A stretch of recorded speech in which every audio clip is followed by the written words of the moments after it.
Eu convido os irmãos para abrirmos a palavra de Deus no Evangelho segundo escreveu Lucas, capítulo 2. Lucas, capítulo 2.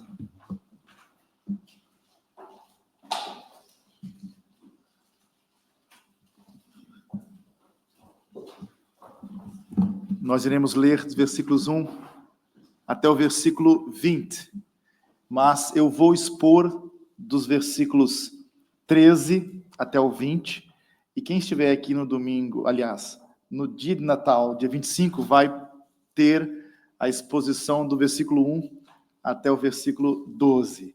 Então vamos ler a palavra de Deus, Lucas, capítulo 2, versículos 1 ao 20. Naqueles dias foi publicado um decreto de César Augusto, convocando toda a população do império para recensear-se. O primeiro recenseamento foi feito quando Quirino era governador da Síria. Todos iam alistar-se, cada um à sua própria cidade. José também subiu a Galileia, da cidade de Nazaré, para a Judeia, a cidade de David, chamada Belém, por ser ele da casa e família de David, a fim de alistar-se com Maria, sua esposa, que estava grávida. Estando eles ali, aconteceu completar-se-lhe os dias, e ela deu à luz o seu filho primogênito, enfaixou-o e o deitou numa manjedoura, porque não havia lugar para eles na hospedaria. Havia naquela mesma região pastores que viviam nos campos e guardavam o seu rebanho durante as vigílias da noite. E um anjo do Senhor desceu aonde eles estavam, e a glória do Senhor brilhou ao redor deles, e ficaram tomados de grande temor. O anjo, porém, lhes disse: não temais, eis aqui vos trago boa nova de grande alegria, que o será para todo o povo. É que hoje vos nasceu na cidade de David o Salvador, que é Cristo, o Senhor. E isto vos servirá de sinal: encontrareis a criança envolta em faixas e deitada em manjedoura. E subitamente apareceu com um anjo uma multidão da milícia celestial, louvando a Deus e dizendo: glória a Deus nas maiores alturas, e paz na terra entre os homens, a quem ele quer bem. E ausentando-se dele os anjos para o céu, diziam os pastores uns aos outros: vamos até Belém e vejamos os acontecimentos que o Senhor nos deu a conhecer. Foram apressadamente e chamaram Maria e José e a criança deitada, e acharam Maria e José e a criança deitada na manjedoura. E vendo-o, divulgaram o que lhes tinha sido dito a respeito deste menino. Todos os que ouviram se admiraram das coisas referidas pelos pastores. Maria, porém, guardava todas estas palavras, meditando-as no coração. Voltaram então os pastores, glorificando e louvando a Deus por tudo o que tinham ouvido e visto, como lhes fora anunciado. Tá bom até aqui a leitura do texto da palavra do Senhor. Observe, meus irmãos, aqui os versículos 13 até o versículo 14, que depois de dar aos pastores a boa nova do Evangelho, é que hoje vos nasceu na cidade de Davi o Salvador, que é Cristo, o Senhor. Depois de dar esta boa nova, o anjo enfatizou sua proclamação com louvor. Porém, ele não fez isso sozinho, como está nos versículos 13 e 14. Subitamente, apareceu com este anjo que anunciou a boa nova, uma multidão da milícia celestial, louvando a Deus e dizendo: glória a Deus nas alturas, paz na terra aos homens a quem ele quer bem.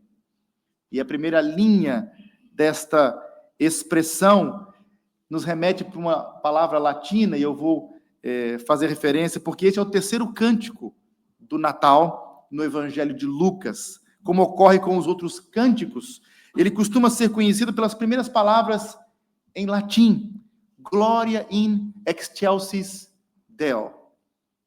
Glória a Deus nas alturas. O que distingue, portanto, esse cântico dos outros é o fato de que ele não foi entoado pelos homens, mas por um coral de anjos. Esse é o distintivo deste cântico. Não era um hino que ecoava, portanto, da terra. Literalmente, é um hino que vai aqui, que desce dos céus, esta glorificação celestial que acontece agora e é manifestada a esses pastores. Os céus se abriram, portanto, e dos átrios celestiais fluiu então este número incontável de corais, porque há um exército de anjos aqui revelando toda a glória celestial, a glória do Senhor. E eles estavam entoando seus cânticos num novo local agora, louvando a Deus na terra, como sempre eles haviam feito no céu. Aquilo que é próprio dos anjos na presença santíssima de Deus, acontece agora aqui na terra. E nós temos aqui esse vislumbre, este relato e o conteúdo deste louvor. Eles cantavam, portanto, neste novo local, louvando a Deus por sua graça pelos pecadores. Imagine a alegria que eles sentiram ao adorar o recém-nascido Rei dos Judeus, o Cristo, dizendo: glória a Deus pelo nascimento de Jesus Cristo. Deus, ele foi grandemente, meus irmãos, glorificado ao enviar o seu Filho para ser o nosso Salvador. E os anjos do Natal, eles viram essa glória revelada em Jesus Cristo, na encarnação, e revelaram aos pastores para que nós pudéssemos vê-la também. De certa forma, eles anunciaram, aquele anjo anunciou a boa nova, e depois os anjos glorificaram, dando glórias a Deus pelo nascimento de Cristo, que é o Salvador de pecadores. A graça de Deus sendo glorificada, sendo exaltada por estes anjos. Então os anjos proclamam, para além disso, uma bênção. O objetivo, portanto, da vinda de Cristo não era apenas dar glória a Deus, mas também era para o bem da humanidade. Glória a Deus nas alturas, paz na terra aos homens a quem Ele quer bem. Assim, portanto, depois de render glória a Deus, eles proclamam paz na terra. E isso contrasta fortemente com o tipo de paz que os romanos na altura tinham para oferecer, porque havia o conceito da pax romana neste contexto histórico no primeiro século. Essa história começa, portanto, lendo lá o texto dos versículos 1 iniciais, vemos que ela começa com um decreto da parte de César Augusto, o que nos lembra, portanto, que se tratava desta era da pax romana, da paz estabelecida pelo Império Romano, quando os romanos costumavam adorar o seu imperador por promover paz na terra. A noção de que, através do Império Romano, do imperador, havia uma paz mundial. Porém, esta paz, ela vinha de um terrível preço. Nações eram subjugadas, eram saqueadas, povos eram escravizados, os pobres eram oprimidos, embora houvesse paz e relativa prosperidade para algumas pessoas, as outras, para outro lado, havia outros que somente sofriam pobreza e grande terror e temor. Mas aqueles que, na era de Roma, vivenciavam esse tipo de paz exterior, não encontravam descanso para os seus corações, não tinham paz em suas almas. Epíteto, por exemplo, Epíteto foi um filósofo estoico conhecido, contemporâneo de Lucas. Ele escreveu o seguinte: conquanto o imperador possa promover a paz, quanto as guerras, tanto na terra quanto no mar, ele é incapaz de oferecer paz quanto a cólera, a tristeza, porque ao mesmo tempo que ele oferece uma coisa, ele oferece outra, e a inveja. Ele não consegue tirar a cólera dos homens, a tristeza e a inveja. Ele não consegue produzir paz no coração, ainda mais almejada pelo homem do que a paz exterior. A pax romana imposta politicamente, externamente, ele até consegue estabelecer uma certa obediência forçada, mas ele não consegue pacificar o coração da população do império. Ele não consegue retirar a cólera, o ódio que há nos corações uns contra os outros. O Império Romano não consegue, portanto, resolver o problema da tristeza, da inveja, dos conflitos dos homens. Tampouco pode oferecer paz com Deus, que é a mais importante de todas, não há dúvida nenhuma, e a mais necessária. No entanto, quando nós vamos verificar isso, foi nesse momento que nascia um novo rei, e por causa do seu nascimento que os anjos proclamavam paz na terra. Paz aqui como o shalom dos hebreus. Esse conceito de paz, plena paz para o homem como um todo. Paz com Deus, paz interior, paz com o próximo, paz experimental, paz de Deus, a paz que excede todo o entendimento. Isso quer dizer, então, paz como Deus em primeiro lugar, até que tenhamos paz com Deus, meus irmãos. Não há como alcançar a verdadeira paz. A Bíblia fala de paz em vários sentidos, e o mais importante de todos é paz com Deus, que acontece na nossa justificação.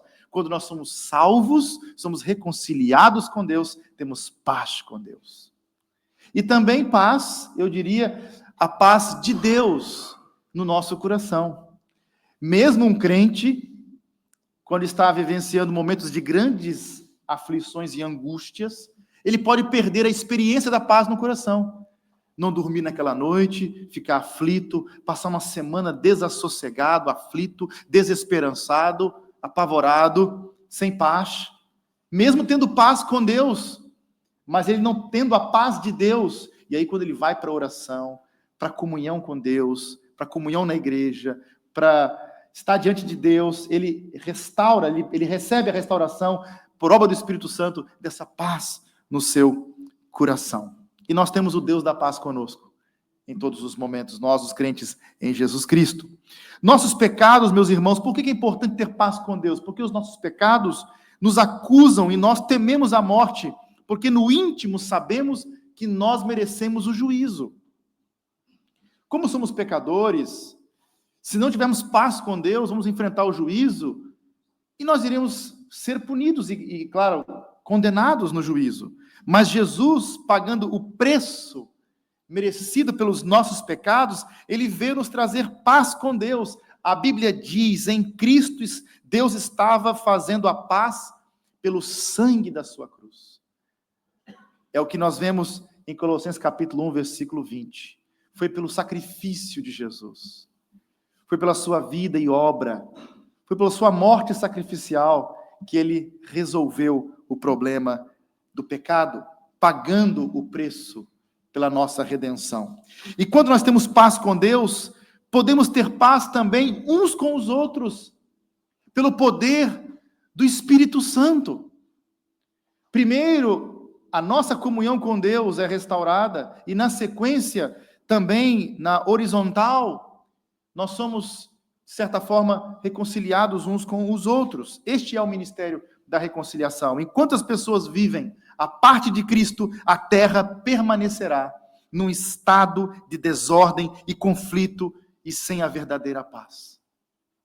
Portanto, este é um ensino claro da Escritura. Enquanto Jesus não redimir completamente todas as coisas, ele já começou a trabalhar e a redimir-nos, mas um dia todas as coisas serão restauradas. Até lá, irmãos, vamos ter essas guerras que estamos a ver e tudo isto. Este cântico, veja o versículo 14. Glória a Deus nas maiores alturas e paz na terra entre os homens. E essa expressão, a quem ele quer bem. A quem ele quer bem. Este cântico nos ensina a doutrina da eleição. A frase, a quem ele quer bem, é uma referência àqueles a quem Deus derramou o seu favor. A paz de Deus, ela vem segundo o seu prazer soberano, o beneplácito da sua vontade. Os pastores, eles são para nós um exemplo, esses pastores aqui, que estavam a cuidar desses rebanhos, na noite, em Belém, eles não escolheram Deus. Deus os escolheu. Eles precisaram, como é óbvio, responder em fé, mas foi pela graça soberana de Deus que eles ouviram a boa nova angelical. Eis que vos nasceu na cidade de Davi o Salvador, que é Cristo o Senhor. Quando vemos a Deus por meio, quando nós vamos a Ele, isto é, quando você vai ao Senhor Deus por meio da fé em Jesus Cristo, é neste momento que você tem verdadeira paz com Deus. Nós não precisamos nos sentir ansiosos a respeito do futuro quando nós fazemos isso. Não precisamos temer a opinião dos outros, não precisamos nos preocupar com a maneira como Deus proverá as coisas que necessitamos, não precisamos nos afligir por perder o que amamos. Tudo o que precisamos fazer é confiar em Deus e Ele nos dará paz.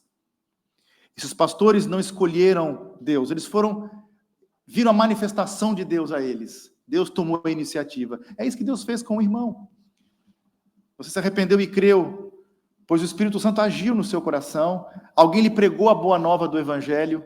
Vemos então a bondade de Deus, a sua intencionalidade, a sua obra sendo feita para salvar pecadores. Pela graça é que nós somos salvos. A mensagem que os pastores ouviram não era do tipo que se pode ignorar. Veja versículos 15 ao 17. Ausentando-se deles os anjos para o céu, diziam os pastores uns aos outros: vamos até Belém e vejamos os acontecimentos que o Senhor nos deu a conhecer. Foram apressadamente e acharam Maria e José e a criança deitada na manjedoura. E vendo-o, divulgaram o que lhes tinha sido dito a respeito deste menino.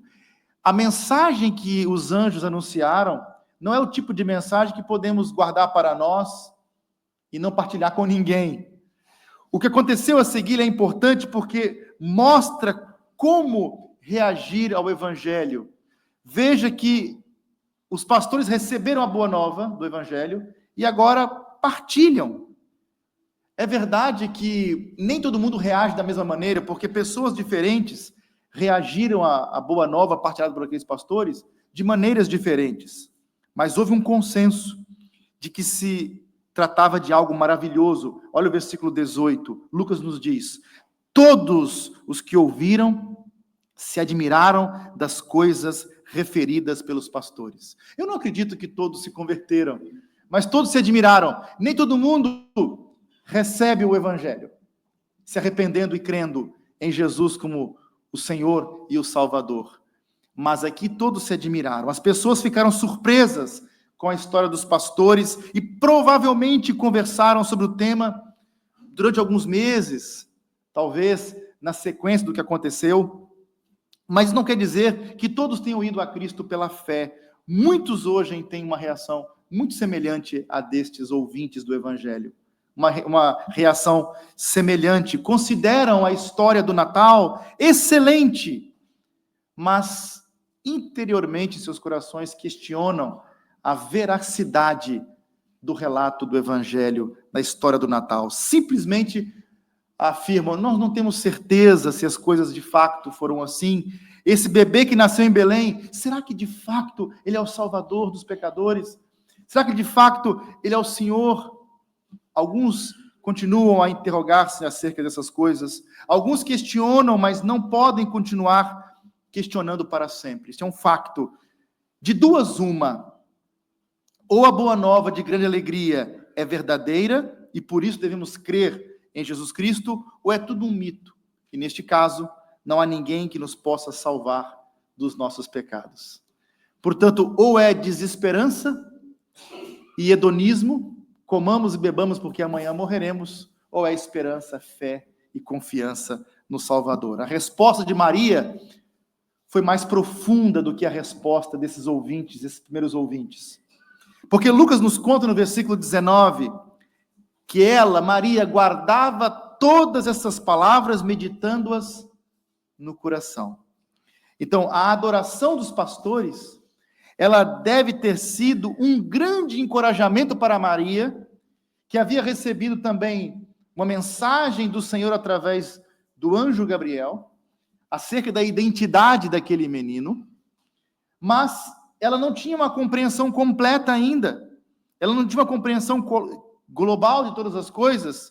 O que eles disseram sobre a cidade de Davi e sobre a identidade do seu filho como Senhor e Cristo serviu, obviamente, para Maria, para confirmar as promessas de Deus de que ele havia anunciado a ela 9 meses antes. Essa mensagem que nós encontramos no versículo 11, Maria acreditou nos pastores, porém não compreendia plenamente o que estava acontecendo. Então ela meditava nessas coisas em seu coração. A palavra guardava indica aqui que ela se apegava às palavras do evangelho com fé. No entanto, a palavra meditando, ela meditava, isso evidencia que ela tinha questões que ela precisava refletir ainda para entender todas as implicações daquilo. Então, coloque-se no lugar de Maria para compreender tudo o que iria acontecer, iria suceder. Maria, portanto, ela tinha fé, confiou, mas ela tinha uma fé que buscava entendimento. Ela não é aqui fideísmo, ela não era fideísta. Ela creu, porém queria compreender as coisas. Ela queria perceber as coisas, ela queria estudar e compreender o que Deus estava a fazer. Portanto, ela tinha uma fé, ela buscava uma fé com entendimento. Nem sempre ela entendia quem era Jesus e o que ele estava a fazer, contudo, ela continuou meditando sobre tudo, crendo que Jesus é o Filho de Deus e tentando entender o que tudo isso significava. Qual era, então, o plano? E, no fim, sabemos que Maria chegou, portanto, a uma fé plena, uma fé segura em Jesus como seu próprio Salvador e como seu Senhor, e sabemos disso porque depois que o Senhor Jesus, ele subiu aos céus, e fala da sua volta para o Pai, e de sua ascensão para a sua coroação celestial, porque o Senhor Jesus, ele, no Natal, falamos da encarnação, mas ele viveu perfeitamente, morreu, foi sepultado, ao terceiro dia ele ressuscitou, e ele foi assunto aos céus, e foi coroado à destra de Deus o Pai Todo-Poderoso, e neste momento ele está como nosso mediador, advogado e sumo sacerdote na sua sessão celeste, e ele voltará para estabelecer o seu reino eterno. Note então que nessa narrativa completa do Evangelho, após a ascensão de Jesus, lá em Atos capítulo 1, versículo 14, encontramos Maria com os discípulos, com a pequenina igreja de 120, que começou ali em Jerusalém. Ali começa aquela obra, e lá estava Maria, portanto, com os primeiros convertidos para adorar a Deus. Algumas pessoas precisam, meus irmãos, de mais tempo para obter entendimento da pessoa de Jesus, do que ele fez, do que significa confiar em Jesus. O que se deve fazer, entretanto, é crer quanto for possível e meditar e continuar meditando a respeito do Evangelho. Você pode não entender tudo, mas confie e creia no Senhor Jesus e continue a estudar, continue a meditar, continue a pedir a Deus que lhe conceda certeza por meio da salvação em Cristo Jesus. Pode ser que o irmão tenha ainda dilemas interiores acerca de algumas coisas que lhe escapam, mas Maria creu e continua meditando. Nós não paramos. Crer também é pensar. Você não precisa de pegar o seu cérebro e lançar fora quando você abraça a fé no Evangelho. Você continua a fazer perguntas, a estudar o texto, a meditar. De vez em quando o pastor Manuel Alexandre Júnior, quando prega, ele faz alguns comentários prévios de que estava a meditar muito neste texto, e isto me levou a pensar isto ou aquilo outro. E depois de tantos anos como crente pregando o Evangelho, continua ainda meditando nessas coisas.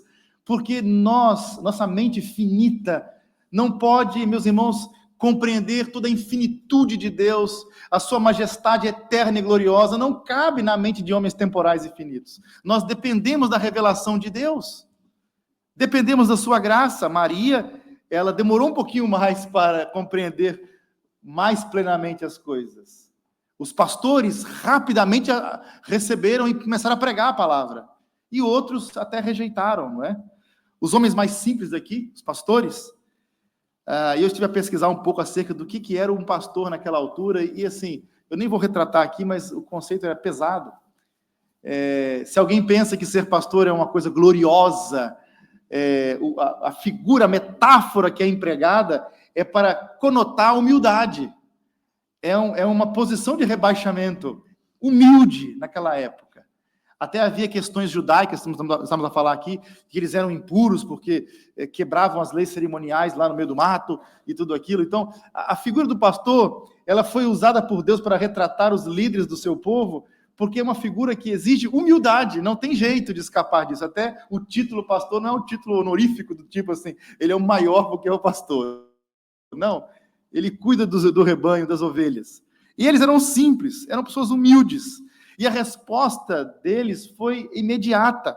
Eles ouviram e creram, e foram investigar. Eles constataram a veracidade do que havia sido dito pelo anjo, e na sequência partilharam e celebraram, isso em questão de horas.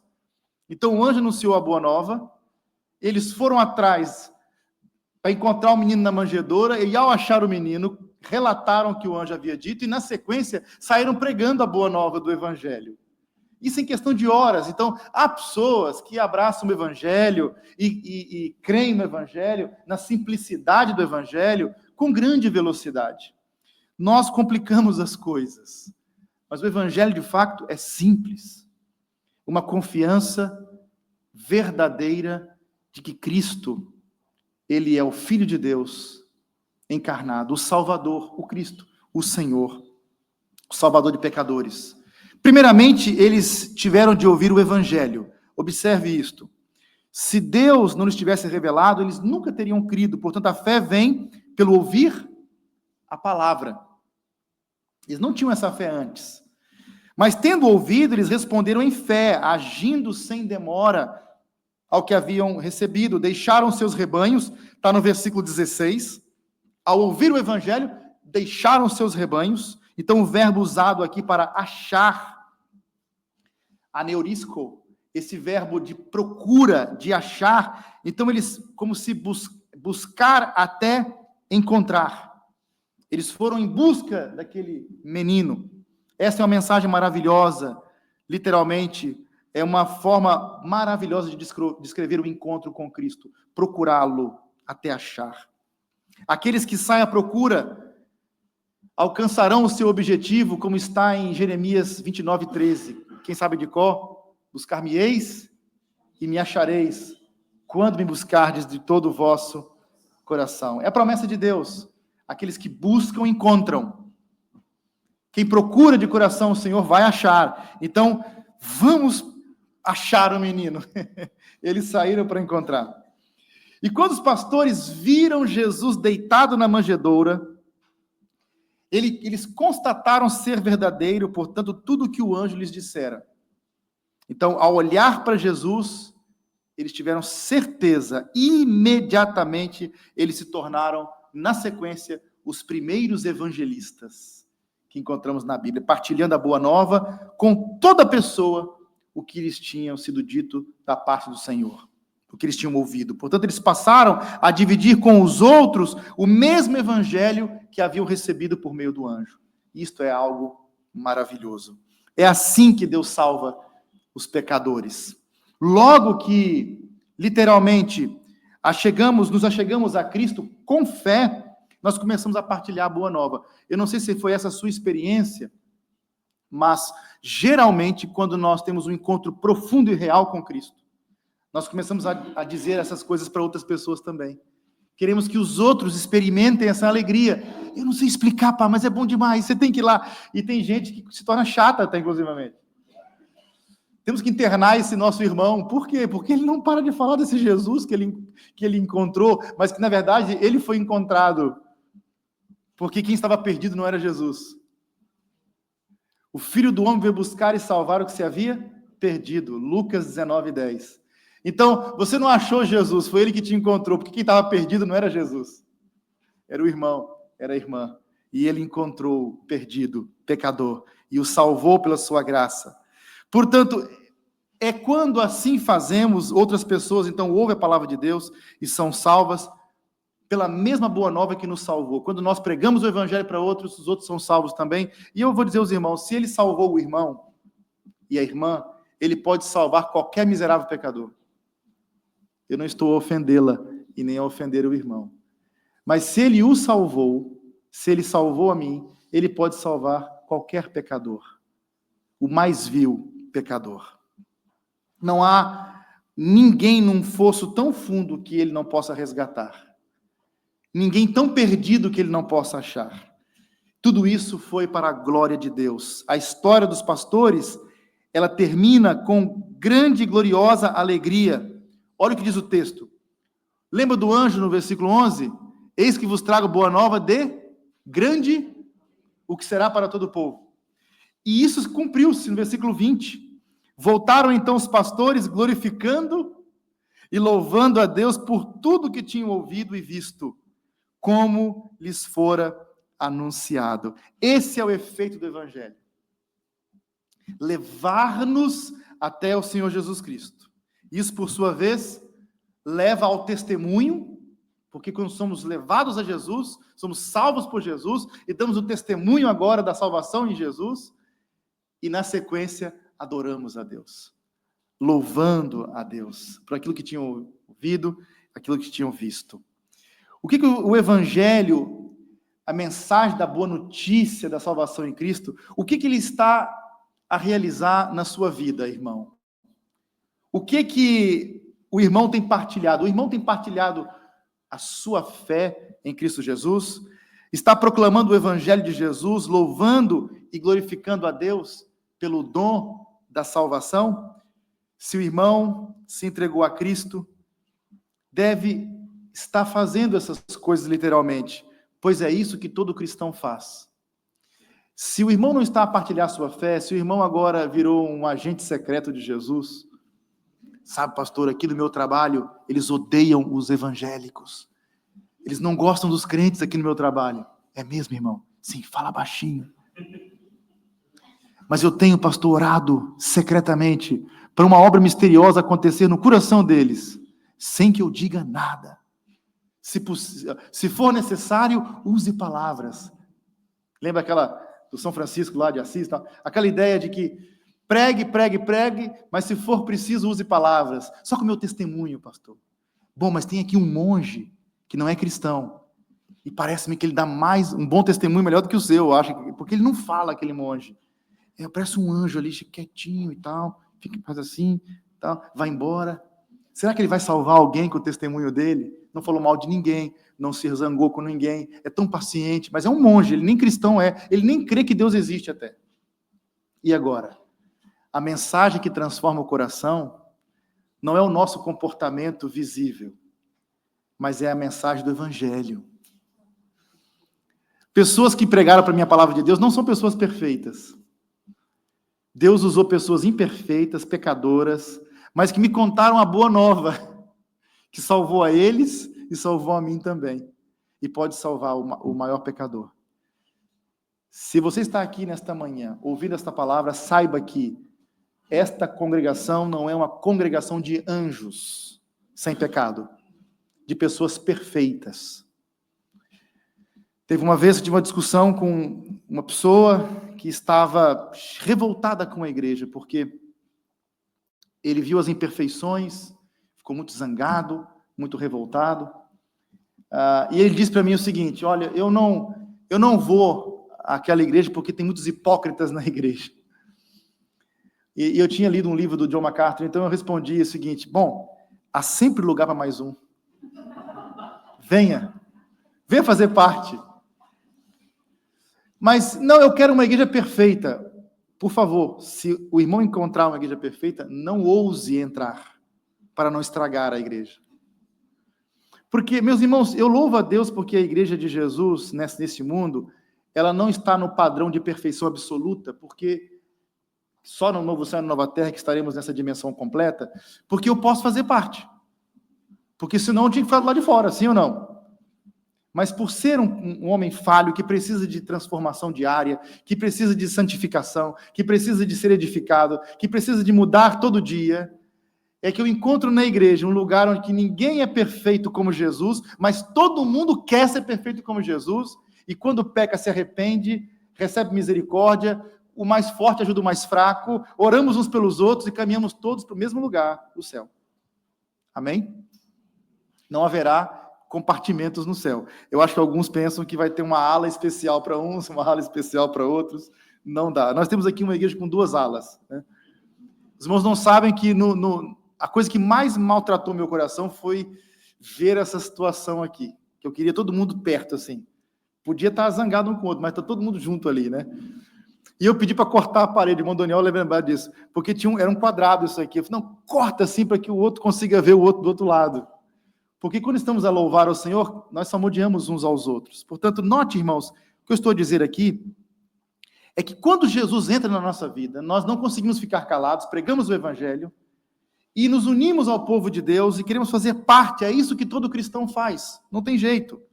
Talvez você esteja a indagar-se a respeito de Jesus, examinando no coração esse Evangelho, e neste caso, Deus o chama a acreditar nessa mensagem da Boa Nova que os anjos proclamaram, e assim como os pastores seguiram até Jesus, que você faça o mesmo, para que ele possa nascer no seu coração, pela fé. O verdadeiro Natal, para qualquer homem e para qualquer mulher, é quando Jesus nasce no seu coração. Nós temos aqui uma tradição na igreja, e eu estava na direção, e eu contrariei um bocadinho, mas quase apanhei na direção. Porque eu disse, mas por que tem que ter o culto de Natal mesmo, no dia mesmo, de manhã? Não, porque é a tradição aqui da igreja, tem que fazer e tal. Eu estava a participar da conversa. Mas uma coisa que me veio à mente depois, meditando, é que ninguém sabe a data do nascimento de Jesus. E é bom isso, sabe? Não saber a data do nascimento de Jesus, para que a data do nascimento de Jesus seja a data do nosso nascimento em Cristo.